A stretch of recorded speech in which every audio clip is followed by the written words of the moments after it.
পাটিসাপটা পিঠাগুলো দেখতে খুব ইয়ামি এবং লোভনীয় লাগতেছে। যাই হোক, এখন পিঠা বানাতে চলে যাব। দুধটা বলক চলে এসেছে। 1 কেজি দুধকে আমি আধা কেজি বানিয়ে নিয়েছি। চালের গুঁড়া আমি ভিজিয়ে রেখেছিলাম দুধ দিয়ে, সেটা দিয়ে দিলাম। ঘন হয়ে এসেছে। লবণ দিয়ে দিলাম, মিঠাই দিয়ে দিলাম, ভালো করে নেড়েচেড়ে নিলাম। এখন নারকেলগুলো দিয়ে দিলাম। তৈরি হয়ে গেল আমার পিউরটা পাটিসাপটার ভিতরে দেওয়ার জন্য।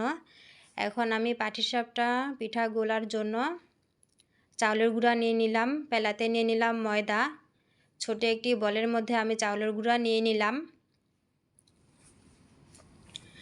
পরিমাণ মতো লবণ দিয়ে দিলাম, হালকা গরম পানি দিয়ে দিলাম, ভালো করে মিশিয়ে নিব। কে কোথা থেকে দেখতেছেন কমেন্টের মাধ্যমে জানাবেন।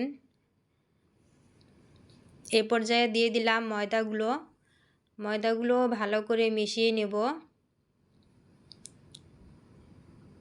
দিয়ে দিলাম চিনিটা ভালো করে মিশিয়ে নিলাম। গোলাগুলো আমি ছোট ছোট পেলাতে 2 পেলাতে নিয়ে নিলাম। সবুজ ফুড কালার এবং কমলা কালার ফুড কালার মিশিয়ে নিলাম সৌন্দর্যের জন্য।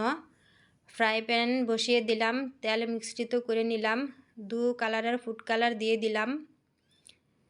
উপরের সাদা লেয়ারটা দিয়ে দিলাম। ভালো করে কড়াইটা ঘুরিয়ে গোল করে নিয়ে নিলাম। ভিতরের মিষ্টি পুরটা দিয়ে দিলাম। এখন পেঁচিয়ে নেব।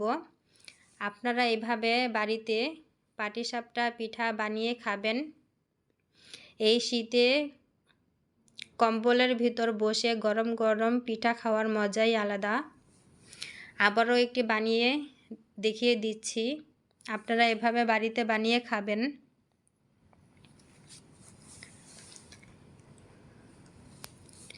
ভিডিওটি যদি ভালো লাগে লাইক, কমেন্ট এবং শেয়ার করবেন, পাশে থাকবেন।